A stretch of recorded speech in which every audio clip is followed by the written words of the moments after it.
Welcome back to Navigating the Streams. I'm Mike DeLong, and I'm here to tell you what I thought of all the movies I watched in November. I watched 13 movies last month, including all 5 Best Picture nominees from 1950.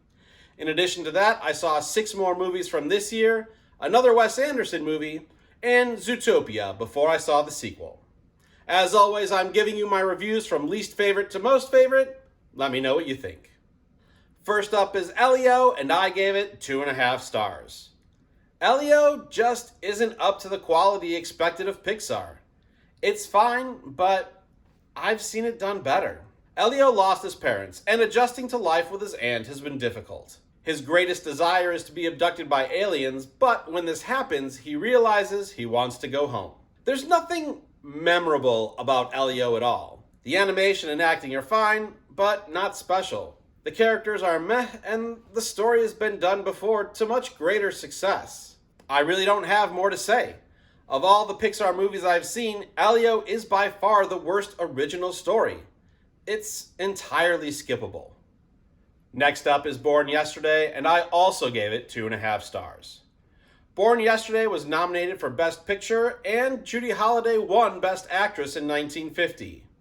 I'm not sure that either nomination was warranted, but the win definitely was not. Judy Holliday plays Billy, a former showgirl in a relationship with a garbage tycoon named Harry, played by Broderick Crawford. They go to Washington, D.C. to lobby Congress. While there, Harry hires a nerdy reporter, Paul, played by William Holden, to help Billy fit in with the stuffy D.C. crowd. But he does too good of a job, and she starts to think for herself.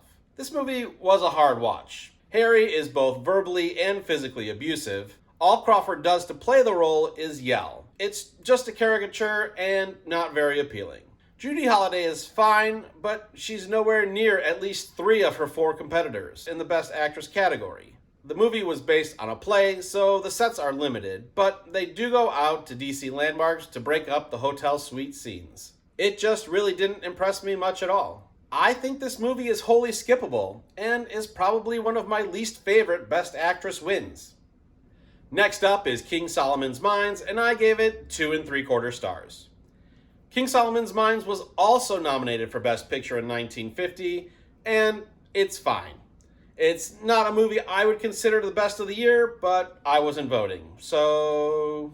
Elizabeth, played by Deborah Kerr, is looking for her husband who has disappeared in Africa. She hires Alan Quartermain to take her and her brother into uncharted territory to find him and maybe discover King Solomon's Mines. So there really isn't anything special about this movie, except some of it was filmed on location in Africa. You regularly get part of the story, then a shot of a random animal. The tribes are real African tribes, and the animals are mostly wild. The story itself isn't great, and the acting is fine. King Solomon's Mines is a time capsule. And unless you're some sort of completist like me, you can skip this one. Rushmore comes next, and I also gave it 2.75 stars. I've always considered myself a Wes Anderson fan, but after this year, I don't know that I can claim that title. Rushmore is about Max Fisher, a failing student at Rushmore Academy, played by Jason Schwartzman. In his unhappiness, he becomes friends with Herman Bloom, the father of Max's classmates and business owner. Max and Herman fall in love with the teacher. She tries to push Max away, but embraces Herman, which causes Max to ruin Herman's life. I don't think there's anyone to like in this movie.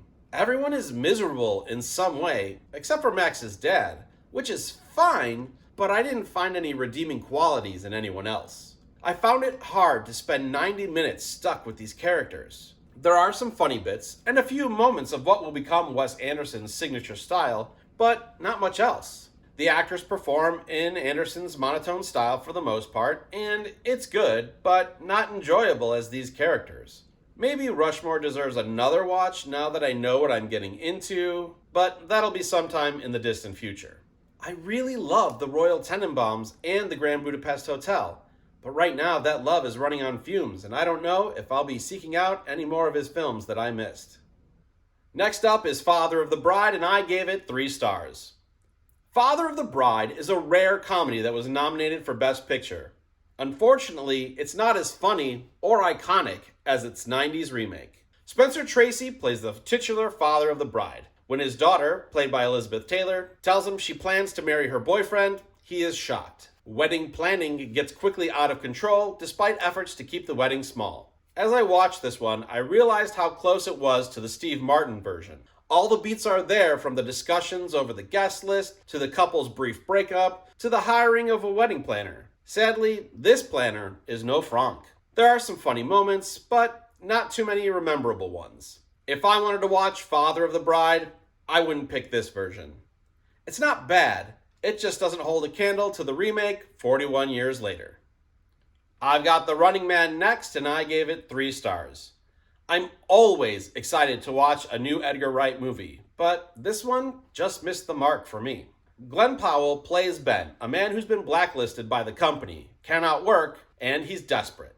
He auditions for any game show that will take him and ends up on The Running Man, where he will be hunted for 30 days or to the death, whichever comes first. This movie is pretty fun, but the entire time I watched it, I felt something wasn't quite right. I think Glenn Powell is miscast in the lead role. Ben is supposed to be the angriest man anyone has ever met, but that's just not Glenn Powell. He shows anger here and there, but it's not sustained. I tried to think of a replacement, but it wasn't until I listened to the Film Spotting review and Tom Hardy was suggested that my mind lit up in agreement. I would love to see that. Powell is good, I just didn't find him believable. The story is fine, and I liked it better than the cheesy Schwarzenegger version, but I don't plan on revisiting it anytime soon. The Running Man is a decent action movie, but the lead just kept taking me out of the story. Please like this video and subscribe for future reviews and to find out what's coming to a streaming service near you. Next up, I've got Eddington, and I gave it 3.5 stars. If you had a time machine, would you go back to 2020? Well, that's what this movie feels like, and yet the social commentary is actually worth watching. It's May 2020, and mask mandates and quarantining are all the rage. The small New Mexico town of Eddington hasn't seen a case of COVID-19 yet, but the mayor, played by Pedro Pascal, has put precautions in place. However, our hero, the sheriff, played by Joaquin Phoenix, insists these mandates are not enforceable, which leads him to spontaneously challenge the mayor in the upcoming election. So Eddington is pretty uncomfortable to watch for the first hour and a half or so. Then it gets crazy, but it started to come together, for me at least. It was a pretty good commentary on division in society and online conspiracies. I really thought that I would hate this movie, but in the end I had an appreciation for it and almost liked it. I don't know if I ever want to see this movie again, but I appreciated what director Ari Aster was going for. I have no clue who I would recommend Eddington to. Let me know if you decide to sit through this one. Next up is Predator Badlands, and I gave it 3.75 stars. The Predator found a quirky new friend, and I was all for it. Deck is the runt of his clan and is meant to die. When his brother refuses, their father cuts his head off, saving Deck. He ends up on a planet where everything is deadly to prove his worth as a Yautja and kill the unkillable creature. He finds half an android that helps him along on his journey. So this Predator movie is not horror adjacent like its predecessors. It's more of a buddy comedy adventure. If that's not what you're looking for in your Predator movie, you might not like it as much as I did. Elle Fanning is great in 2 roles. Thea, the android that befriends Deck, and Tessa, the android that is still trying to fulfill their mission on the planet. The action and visual effects are amazing too. This is the first time the Predator is the protagonist of the movie, and I think it worked really well. If you go into this one looking for your standard Predator movie, I could see how you could be disappointed, but I really think there's a lot to like here. All About Eve comes next, and I gave it 4 stars. All About Eve is the Best Picture winner of 1950. I remember thinking it was really great the first time I watched it, but this time it's fallen a little bit in my eyes. Anne Baxter plays Eve, a girl from the Midwest with a sad backstory who meets her Broadway idol Margot, played by Bette Davis, and ends up working for her. Eve works hard and anticipates Margot's every need to the point of annoyance. Eventually, Eve's motives become clear to those closest to her, but she can still fool everyone else. I loved Bette Davis's performance on my first watch, but this time Anne Baxter really stood out for me. She was very good, and so is Bette Davis. I was able to see Eve's manipulative ways sooner than in the original viewing. My problem with the movie is the narration. There are 3 people with voiceovers in this movie. That's at least 2 people too many. I know we're getting multiple perspectives, but there has to be a way to show us these things without telling them to us. I mean, this movie is about stage acting, and there really isn't any voiceover on stage, so figure it out. The performances are great, like I said, and I really like the story. It just didn't work for me like it did the first time. All About Eve is still a really good movie, but it no longer gets my vote for Best Picture of 1950. I've got Zootopia next, and I gave it 4 stars. I rewatched Zootopia with my kids before I saw the sequel, and still found it enjoyable. Judy Hopps is a rabbit with dreams of becoming a police officer in Zootopia, a city where everyone can live together and anything can happen. However, when she gets there, she finds few people who have faith in her. She meets Nick Wilde, a fox who, let's just say, skirts the law to make a living. She's given 48 hours to solve a case believed to be impossible. If she fails, she quits. She enlists Nick against his will, and they surprisingly make a good team. I liked this movie when it came out, and I think it holds up. The jokes are still funny, the references are amusing, and the message about people getting along despite their differences, which was crapped on in 2016, is still relevant. I don't know why people were down on the message. It's a kids' movie, and kids need things spelled out for them sometimes. I think it works for adults too, personally. I love the animation in the movie, and the story is great too. The mystery is not obvious, and there are only a few hints along the way. Zootopia is a really good movie, not just for kids, but for anyone who likes entertainment, action, and mystery. It's obviously on Disney+. Zootopia 2 comes next, and I also gave it 4 stars. I saw Zootopia 2 opening weekend and thought it was a great follow-up to the original. Judy Hopps and Nick Wilde are back, now as partners on the police force. There's evidence that reptiles are being smuggled into Zootopia, but our duo are not as dynamic as before.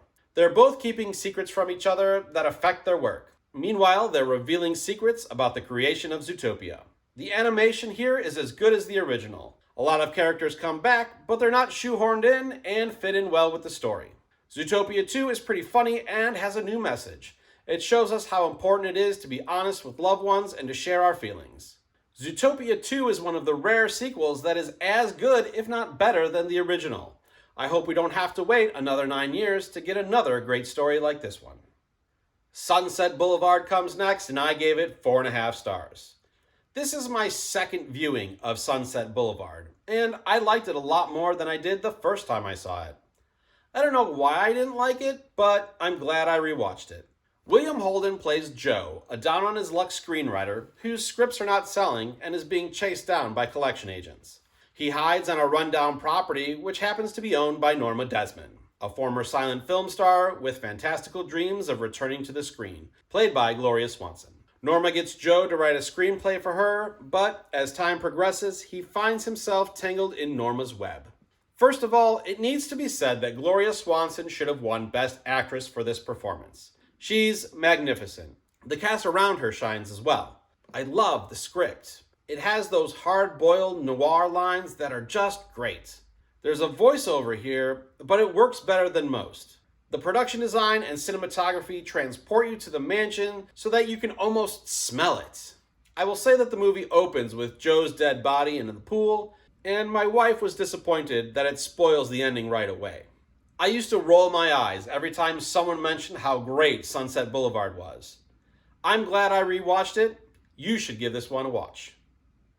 Finally, we have Frankenstein, and I gave it 4.75 stars.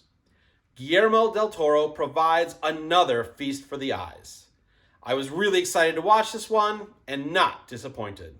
We follow Frankenstein, played by Oscar Isaac, from his youth to his struggles as a doctor to overcome death. He meets a man who will fund his research and finally resurrects a creature who he eventually abandons and tries to destroy. We also follow the creature as he learns to be a man again and attempts to find the man who created him. This movie is told in 2 chapters, from the perspective of Frankenstein and one from his creature. Some have said that the first part is slow, but I think everything works well together. You can't have one without the other. Oscar Isaac and Jacob Elordi are great in their roles. The one problem I have with the movie is that people see the creature and don't know what he is when he clearly looks like a man. He's scarred, but not grotesque or animalistic. But that's the only problem I had with the movie. The production design is, of course, amazing. This is the definitive Frankenstein for me. I would recommend it to anyone. That'll do it for this review video. It turns out that the 1950s Oscars wasn't the best year for nominations. I've seen better movies like Rashomon and Harvey that would have made great nominations, and some that I haven't seen like The Asphalt Jungle or Gun Crazy that I've heard really good things about. Let me know if you're going to check out any of the movies from this video. If reviews aren't your thing, check out what's coming to streaming services in January in a couple of weeks. Thanks, and I'll see you next time.